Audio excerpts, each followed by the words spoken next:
నమస్కారం. దూరదర్శన్ వార్తలకు స్వాగతం. నేను వినతి. ముందుగా ముఖ్యాంశాలు.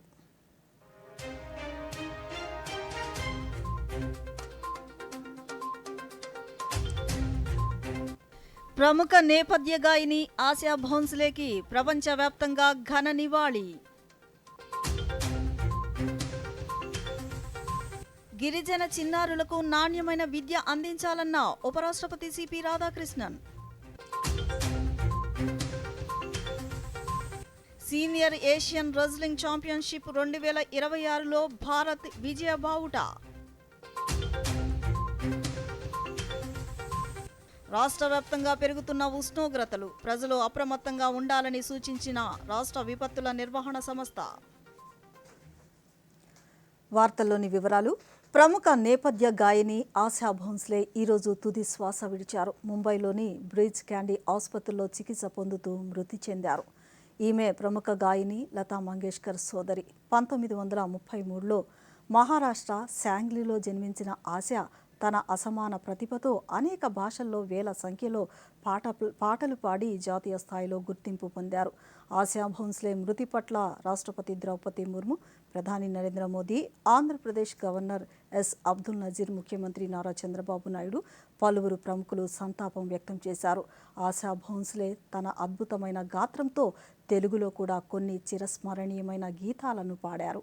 ముఖ్యంగా పాలు నీళ్లు చిత్రంలో ఇది మౌన గీతం, చందమామ చిత్రంలో నాలో ఊహలకు వంటి పాటలు తెలుగు ప్రేక్షకుల మనసును దోచుకున్నాయి. ఆసియా భోన్స్లే మృతి పట్ల ప్రపంచవ్యాప్తంగా అభిమానులు సంతాపం తెలియజేస్తున్నారు. లండన్లోని మ్యూజిషియన్ల గ్రూప్ ఆసియాను సౌండ్ ఆఫ్ బాలీవుడ్గా అభివర్ణిస్తూ సంతాపం తెలిపింది.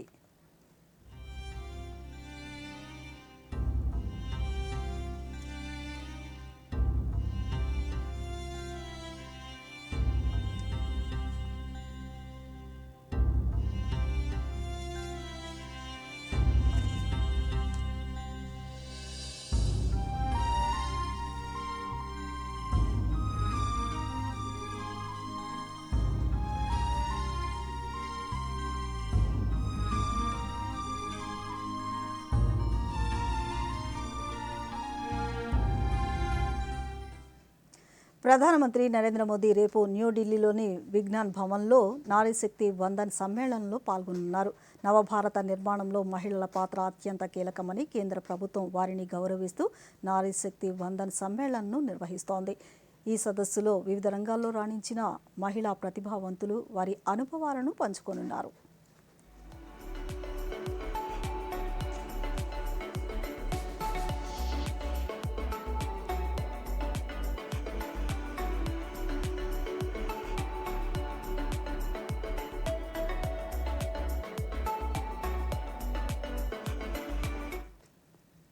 చట్టసభల్లో మహిళలకు 33% రిజర్వేషన్లు అమలయ్యేలా కేంద్ర ప్రభుత్వం చర్యలు తీసుకుంటుందని కేంద్ర ఉక్కు భారీ పరిశ్రమల శాఖ సహాయ మంత్రి భూపతిరాజు శ్రీనివాస్ వర్మ అన్నారు.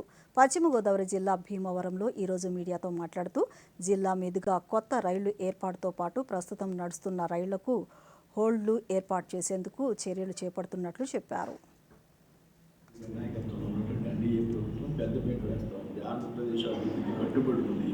ఈ మహిళలకు రిజర్వేషన్ అయినటువంటి స్థానాలు మారుతూ ఉంటాయి.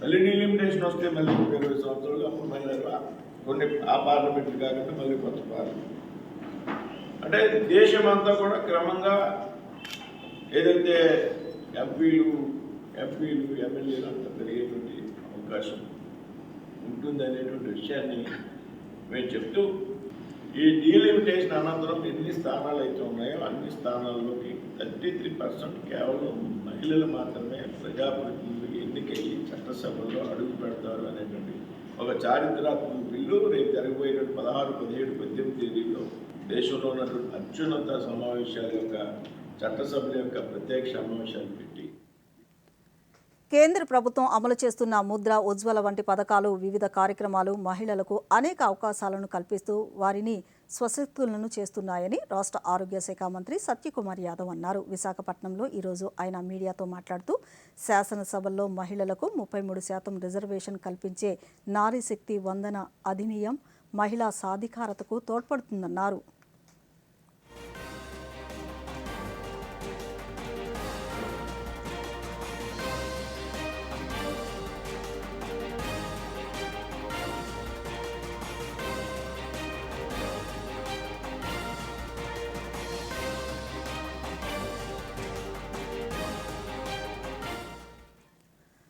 స్వచ్ఛతకే తొలి ప్రాధాన్యతనిస్తూ కర్నూలు నగరంలో 100% ఇంటింటి చెత్త సేకరణను సమర్థవంతంగా అమలు చేస్తున్నామని నగరపాలక సంస్థ కమిషనర్ పి. విశ్వనాథ్ తెలిపారు. ఎన్ఆర్పేటలోని నగరపాలక సంస్థ కార్యాలయం వద్ద స్వచ్ఛాంధ్ర కార్పొరేషన్ మంజూరు చేసిన 91 చెత్త సేకరణ వాహనాలను ఈరోజు ఆయన ప్రారంభించారు. ఈ సందర్భంగా నగర ప్రజలు స్వచ్ఛతకు సహకరించాలని, బాధ్యతాయుతంగా వ్యవహరించాలని సూచించారు.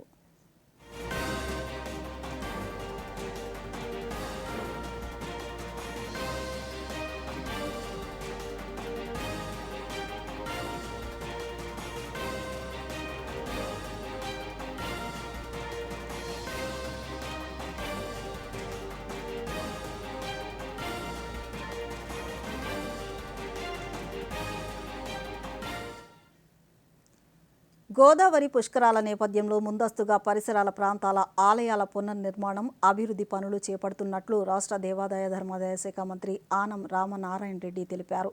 రాజమహేంద్రవరంలో దేవాదాయ శాఖ ఆధ్వర్యంలో ఫేజ్ 1 కింద 9,55,00,000 రూపాయల వ్యయంతో చేపట్టనున్న పలు అభివృద్ధి పనులకు పార్లమెంటు సభ్యురాలు దగ్గుపాటి పురంధేశ్వరి, శాసనసభ్యుడు ఆదిరెడ్డి శ్రీనివాస్తో కలిసి ఈరోజు ఆయన శంకుస్థాపన, భూమి పూజ చేశారు. అనంతరం మీడియాతో మాట్లాడుతూ పుష్కరాల నిర్వహణపై ఇప్పటి వరకు 3 రాష్ట్ర స్థాయి సమావేశాలు నిర్వహించామన్నారు. ఇప్పుడు జరిగే ఈ 3 పుష్కరాలకు కూడా ముఖ్యమంత్రిగా శ్రీ చంద్రబాబు నాయుడు గారే గోదావరి కృష్ణా పుష్కరాలను నడిపినటువంటి అనుభవం కలిగినటువంటి వ్యక్తి. ఉమ్మడి రాష్ట్రానికి ముఖ్యమంత్రిగా, ఇవాళ విడిపోయినటువంటి రాష్ట్రానికి ముఖ్యమంత్రిగా ఈ పుష్కరాలను నిర్వహించడంలో వారే ఎక్కువ అనుభవజ్ఞులు. వారి సూచనలే ఇవాళ ఈ విజయ పదం వైపు గోదావరి పుష్కరాలను నిర్వహించడానికి ఏర్పాట్లు చేస్తూ ఉన్నాం. దాదాపు 9,55,00,000 రూపాయలతో కేంద్ర విదేశాంగ శాఖ మంత్రి ఎస్. జయశంకర్ అబుదాబి పర్యటనలో భాగంగా ఈరోజు యుఏఈ అధ్యక్షుడు మొహమ్మద్ బిన్ జాయెద్ అల్ నయాన్ను కలిశారు. పశ్చిమాసియాలో నెలకొన్న పరిస్థితుల దృష్ట్యా భారతీయుల రక్షణ కోసం తీసుకుంటున్న చర్యలపై ప్రధానమంత్రి పంపిన అభినందన సందేశాన్ని ఆయనకు తెలియజేశారు. ఈ మేరకు ఆయన సామాజిక మాధ్యమంలో పోస్ట్ చేశారు.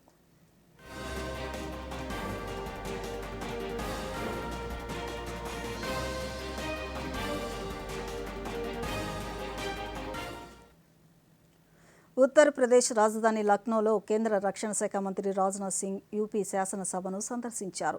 1857లో సిపాయి తిరుగుబాటు అనంతరం పరిణామాలు, ఈస్ట్ ఇండియా కంపెనీ నుంచి బ్రిటిష్ వారి అధికారం మారిన తీరు, శాసనమండలి ఆవిర్భావాన్ని తిలకించారు.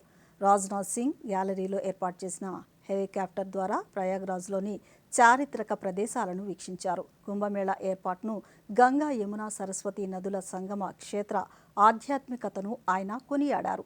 భారత రాజ్యాంగం ప్రజాస్వామ్య విలువల పరిరక్షణలో ఉత్తరప్రదేశ్ పోషించిన పాత్రను ఆయన ఈ సందర్భంగా ప్రశంసించారు. हो जाइए तैयार। ये है संगम की धरती प्रयागराज, गंगा, यमुना एवं सरस्वती के पवित्र मेल की धरती। ये शहर सिर्फ एक नगरी ही नहीं, ये इतिहास, संस्कृति और आध्यात्म का संगम है। मान्यता है कि ब्रह्मा ने सृष्टि की रचना के बाद पहला यज्ञ यही किया था, इसलिए इसे तीर्थराज भी कहते हैं।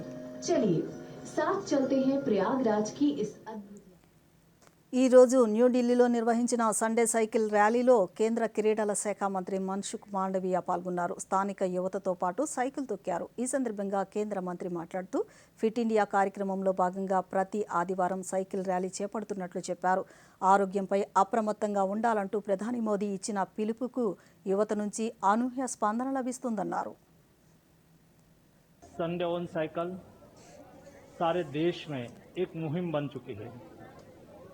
मोदी जी की प्रेरणा से देश के युवा फिटनेस के प्रति जागरूक हुआ है। मोदी जी ने फिट इंडिया का संदेश दिया। ये केवल संदेश नहीं है, लेकिन विकसित भारत फॉर नेसेसिटी है।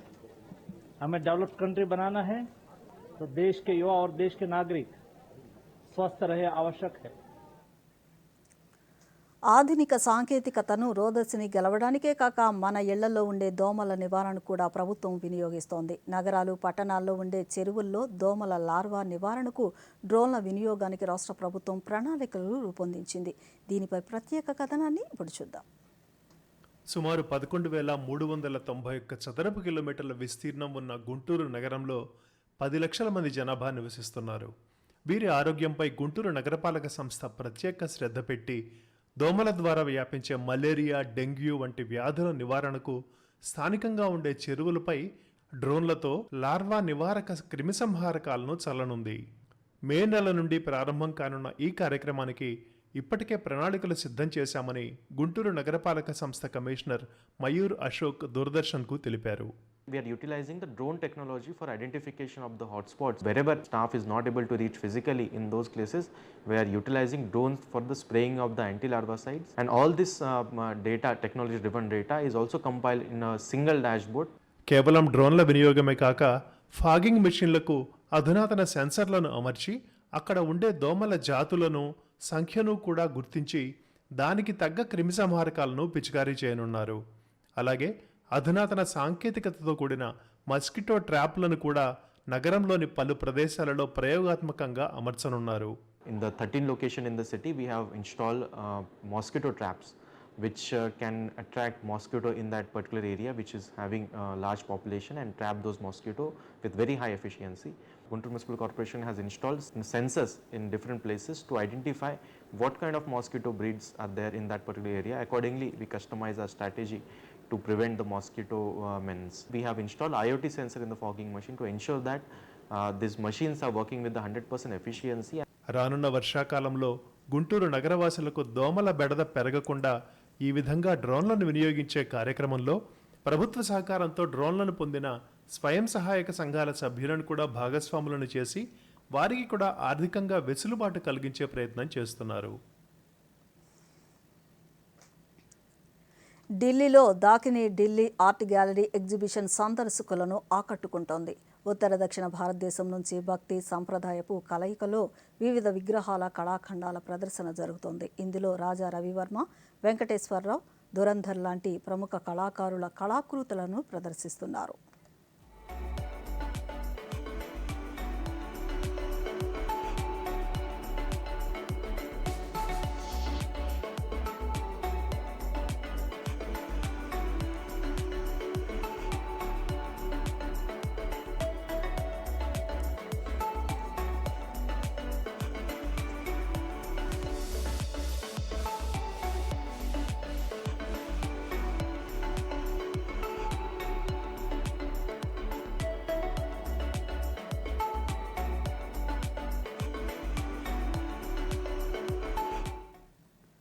భారత అణు కార్యక్రమం కీలక మైలురాయిని సాధించింది. తమిళనాడులోని కల్పక్కంలో ఉన్న నమూనా ఫాస్ట్ బ్రీడర్ రియాక్టర్ స్వయం సమృద్ధిని సాధించింది. భవిష్యత్ చర్యలను కొనసాగించడానికి బాహ్య ఇన్పుట్ అవసరం లేకుండా తగినన్ని న్యూట్రాన్లను ఉత్పత్తి చేసే సామర్థ్యాన్ని అభివృద్ధి చేసింది.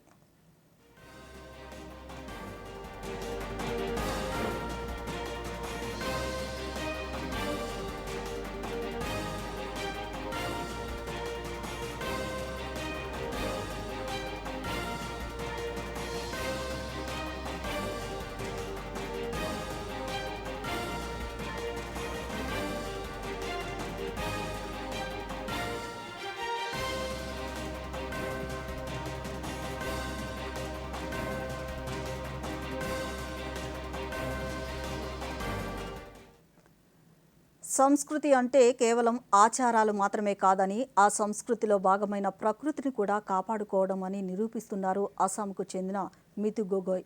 అస్సాం రాష్ట్ర పుష్పమైన కోపాయ్ ఫుల్ అంతరించిపోకుండా తన పెరట్లోనే వేల సంఖ్యలో వీటిని పెంచుతూ పర్యావరణ ప్రేమికులకు ఆదర్శంగా నిలుస్తున్నారు. ఒక చిన్న మొక్కతో మొదలై నేడు 300 రకాల జాతులకు ఆర్కిడ్ సంరక్షణ కేంద్రం నిలయంగా విద్యార్థులకు ఒక లెర్నింగ్ హబ్గా మారింది.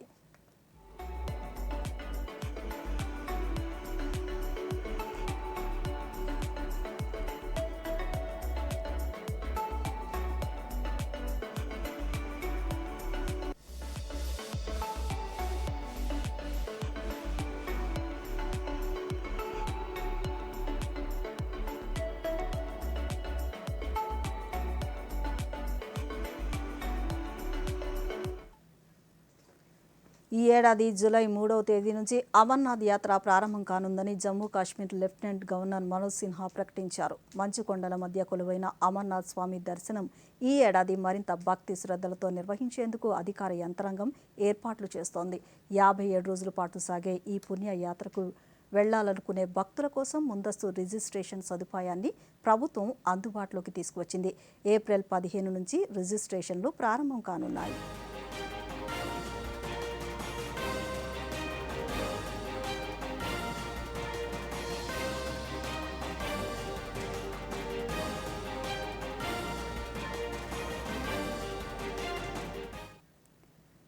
దేశంలో స్టార్టప్లను బలోపేతం చేసి యువతలో దాగి ఉన్న ఆవిష్కరణాత్మక ఆలోచనలకు పదును పెట్టేందుకు కేంద్ర విద్యా మంత్రిత్వ శాఖ ఐడియు బూట్ క్యాంప్ను శ్రీ సత్యసాయి జిల్లా పుట్టపర్తిలోని సంస్కృతి గ్రూప్ ఆఫ్ ఇన్స్టిట్యూషన్లో నిర్వహించింది. విద్యార్థులను పారిశ్రామికవేత్తలుగా తీర్చిదిద్దే లక్ష్యంతో సాగిన ఈ 5 రోజుల శిక్షణ శిబిరంపై ప్రత్యేక కథనాన్ని ఇప్పుడు చూద్దాం. పుట్టపర్తి వేదికగా 5 రోజుల పాటు సాగిన ఐడిఈ బూట్ క్యాంప్ విద్యార్థుల్లో సరికొత్త ఉత్సాహాన్ని నింపింది. స్టార్టప్ల స్థాపన, వ్యాపార వ్యూహాలు, మార్కెట్ విశ్లేషణ వంటి కీలక అంశాలపై నిపుణులు ఇక్కడ మార్గనిర్దేశం చేశారు. ముఖ్యంగా నావిగేటింగ్ ద ఎంటర్ప్రెన్యూవల్ ల్యాండ్స్కేప్ సెషన్లో బెంగళూరు స్టార్టప్ ఫౌండర్ జితేంద్ర సంగ్రామం, ఆర్థిక నిపుణులు పి శ్రీకాంత్ తమ అనుభవాలను విద్యార్థులతో పంచుకున్నారు. ఈ సందర్భంగా ఏఐసిటిఈ విద్యాశాఖ innovation cell innovation officer Abhishek Ranjan మాట్లాడుతూ, నేటి యువతకు అపారమైన అవకాశాలు ఉన్నాయని, ఐడియా ఉంటే చాలు దాన్ని స్టార్టప్గా మార్చడానికి ప్రభుత్వం ఎంతో సహకారం అందిస్తోందని, విద్యార్థులు ఇన్నోవేటర్లుగా మారి దేశాభివృద్ధిలో భాగస్వాములు కావాలని సూచించారు. And on day 5, they will present their entire idea in front of 2 or 3 jury members who will help them to validate their ideas. And after this boot camp, the Vadvani Foundation will also support them through AICT. Also, we are having multiple support system through Yukti Innovation Challenge. We used to fund entrepreneurs like startup founders who are having good innovations. And through other ecosystem also they will be ready to get support. ఈ boot క్యాంపులో పాల్గొన్న 72 బృందాల్లో ఉత్తమ ఆలోచనలు ప్రదర్శించిన 5 బృందాలను విజేతలుగా ఎంపిక చేశారు. శ్రీకాకుళం, నరసరావుపేట, అనంతపురం, పుట్టపర్తి విద్యార్థులు తమ వినూత్న ఆవిష్కరణలతో సత్తా చాటారు. క్యాలరీల నిర్వహణ నుంచి వ్యర్థాల రీసైక్లింగ్ వరకు వివిధ అంశాలపై విద్యార్థులు ప్రదర్శించిన ప్రతిభ అందరినీ ఆకట్టుకుంది. ఇక్కడ చాలా మంచి ఇన్సైట్స్ దొరికాయి. అందరూ బాగా సపోర్ట్ చేశారు. అండ్ ఇక్కడ మెంటర్స్ ఇంకా జడ్జెస్ కూడా అసలు డిసప్పాయింట్ చేయడం కానీ ఏం చేయలేదు. మా ఫ్లాస్ అన్నీ మాకే చెప్పి మీరు ఇంకా ఈ డిపార్ట్మెంట్స్లో మీరు ఇంప్రూవ్ అవ్వండి అని చెప్పారు. అండ్ మేము ఇప్పుడు ఇక్కడికి వచ్చి 5 డేస్లో చాలా నేర్చుకున్నాం. Mostly about the startups and entrepreneurship.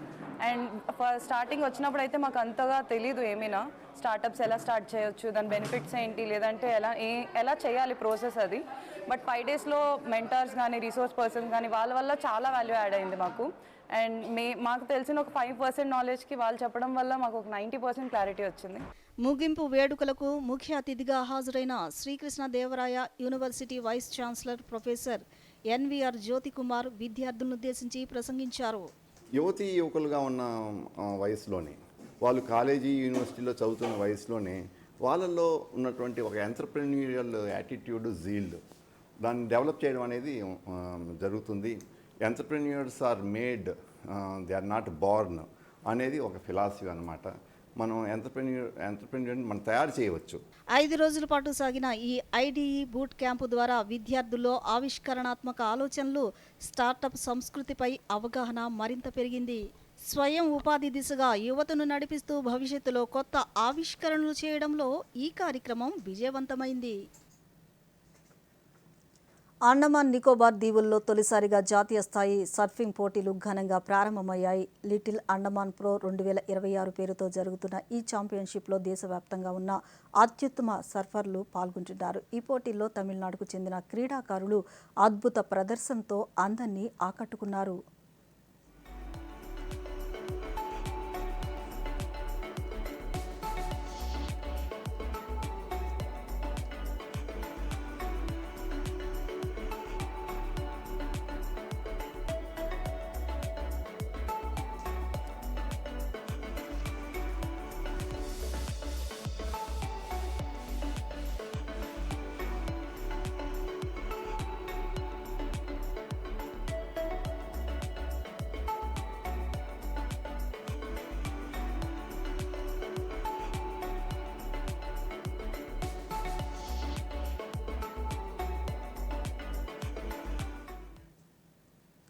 Sikh సోదరులకు అత్యంత ప్రీతిపాత్రమైన వైశాఖి పండుగ వేళ ఒక అవకాశం లభించింది. సిక్కు మత స్థాపకులు గురునానక్ దేవ్జీ నడయాడిన పవిత్ర స్థలాలను దర్శించుకునేందుకు భారతీయ యాత్రికులు పాకిస్తాన్కు బయలుదేరారు.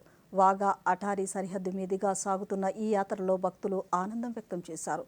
ఎస్జీపీసీ ఆధ్వర్యంలో ఈ యాత్రికుల బృందం అమృత్సర్ నుంచి ప్రత్యేక బస్సులో బయలుదేరింది. ఈ యాత్రలో భాగంగా భక్తులు పాకిస్తాన్లోని అత్యంత కీలకమైన గురుద్వారాలను సందర్శించనున్నారు.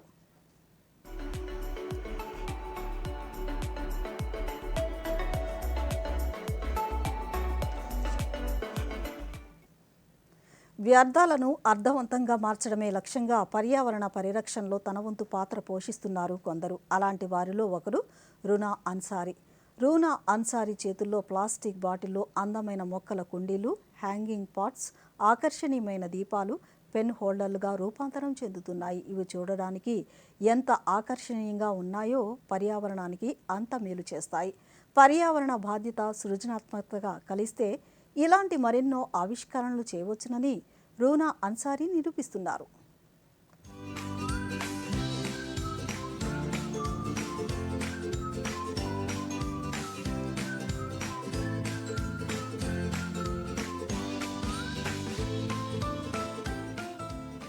రోడ్లు, రైల్వే ప్రాజెక్టులు, పోర్ట్ల సమన్వయం దేశాభివృద్ధికి ఎంతో ముఖ్యం.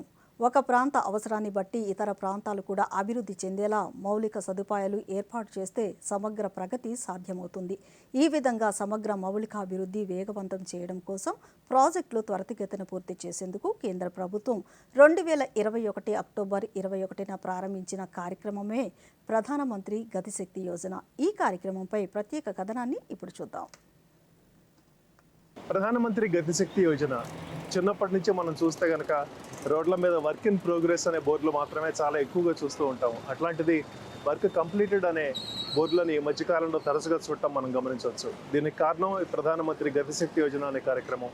కేంద్ర రాష్ట్ర ప్రభుత్వాల 16 శాఖలను సమన్వయం చేస్తూ అభివృద్ధి పనులన్నింటినీ కూడా వేగవంతం చేస్తోంది కేంద్ర ప్రభుత్వం.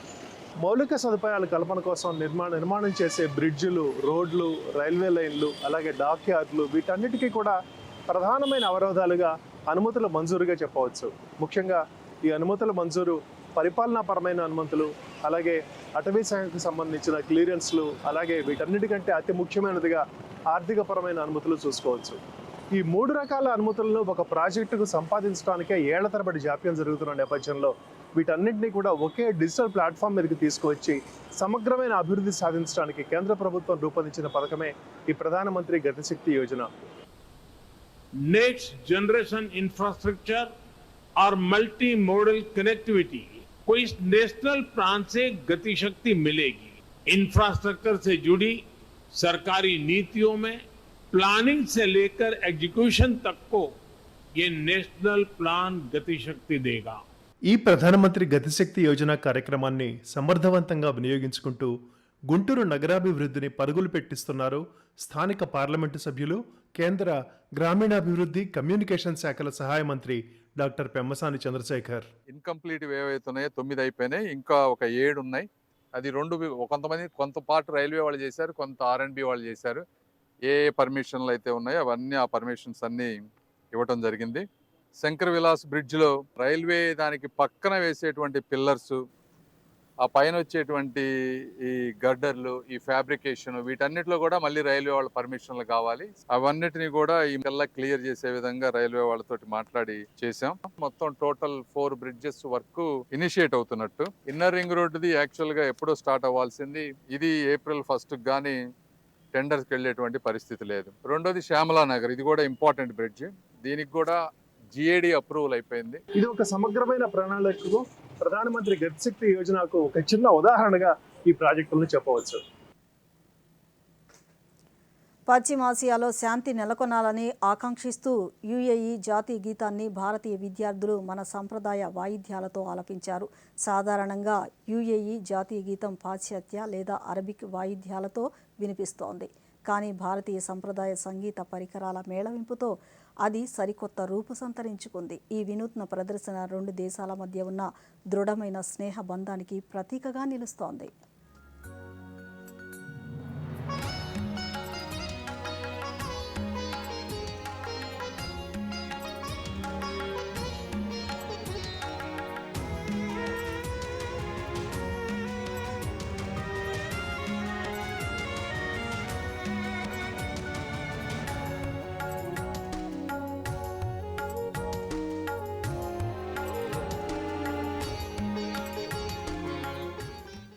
కేంద్ర విదేశాంగ శాఖ సహాయ మంత్రి కీర్తివర్ధన్ సింగ్ మయన్మార్ పర్యటనలో భాగంగా తెల్ల ఏనుగును వీక్షించారు. ఈ సందర్భంగా ఆయన దక్షిణాసియా ఖండంలోని ఏనుగులు సాంస్కృతిక వారసత్వానికి చిహ్నంగా నిలిచాయన్నారు.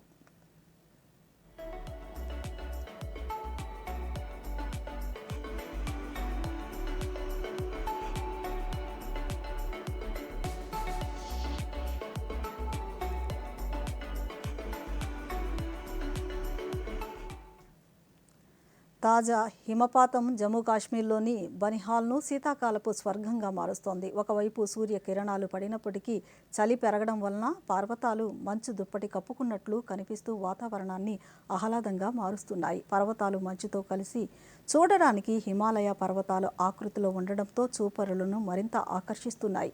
సందర్శకుల తాకిడి పెరగడమే కాకుండా పర్యావరణ ప్రేమికులు అధిక సంఖ్యలో ఈ పర్వతాలను చూడడానికి వస్తున్నారు.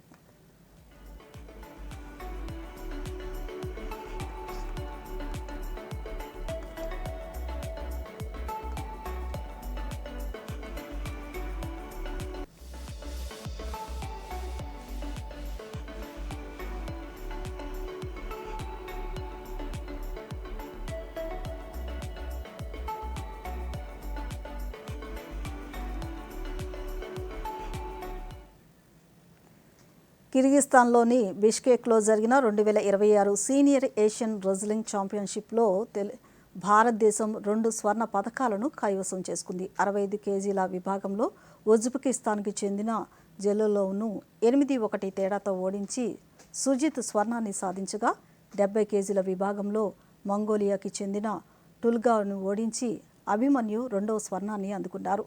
2019 తర్వాత 65 కేజీల విభాగంలో ఆసియా స్వర్ణం గెలిచిన తొలి భారతీయుడిగా సుజిత్ నిలిచారు. రాష్ట్రంలో ఎండల తీవ్రత రోజురోజుకు పెరుగుతోంది. ఈరోజు కృష్ణా, ఎన్టీఆర్, పల్నాడు, మార్కాపురం, ప్రకాశం, శ్రీ పొట్టి శ్రీరాములు, నెల్లూరు జిల్లాలతో పాటు రాయలసీమ జిల్లాలో అధిక ఉష్ణోగ్రతలు నమోదవుతాయని రాష్ట్ర విపత్తుల నిర్వహణ సంస్థ తెలిపింది. ఉత్తరాంధ్ర జిల్లాల్లో వడగాలులు వీచే అవకాశం ఉందని తెలిపింది. రాష్ట్ర వ్యాప్తంగా పెరుగుతున్న ఉష్ణోగ్రతల నేపథ్యంలో ప్రజలు అప్రమత్తంగా ఉండాలని సూచించారు.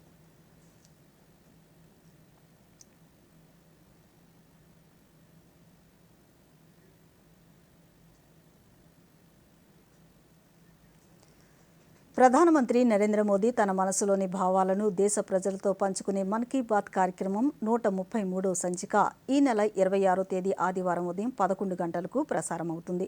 ప్రజలు తమ అభిప్రాయాలను నమో యాప్ ద్వారా కానీ, స్వర సందేశం అయితే 18001178000 నెంబర్కు ఈ నెల 24వ తేదీలోగా పంపించవచ్చు. అలాగే www.mygov.in వెబ్సైట్ ద్వారా కానీ 1922 నెంబర్కు మిస్డ్ కాల్ ఇవ్వడం ద్వారా తిరిగి మన మొబైల్కు వచ్చే సంక్షిప్త సందేశంలో లింక్ ద్వారా కూడా అభిప్రాయాలను తెలియచేయవచ్చు. ఆకాశవాణి సమన్వయంతో దూరదర్శన్ ఛానల్ మన్ కీ బాత్ కార్యక్రమాన్ని ప్రసారం చేస్తాయి. ఈ కార్యక్రమం తెలుగు అనువాదం వెనువెంటనే దూరదర్శన్ సప్తగిరిలో ప్రసారమవుతుంది.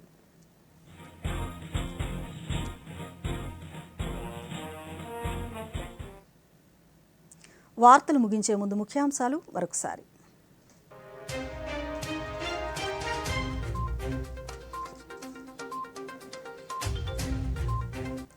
ప్రముఖ నేపథ్య గాయని ఆసియా భోన్స్లేకి ప్రపంచవ్యాప్తంగా ఘన నివాళి. గిరిజన చిన్నారులకు నాణ్యమైన విద్య అందించాలన్న ఉపరాష్ట్రపతి CP Radhakrishnan. Senior Asian wrestling championship 2026లో భారత్ విజయ బావుట. రాష్ట్ర వ్యాప్తంగా పెరుగుతున్న ఉష్ణోగ్రతలు, ప్రజలు అప్రమత్తంగా ఉండాలని సూచించిన రాష్ట్ర విపత్తుల నిర్వహణ సంస్థ. ఈ వార్తలు ఇంతటితో సమాప్తం. నమస్కారం.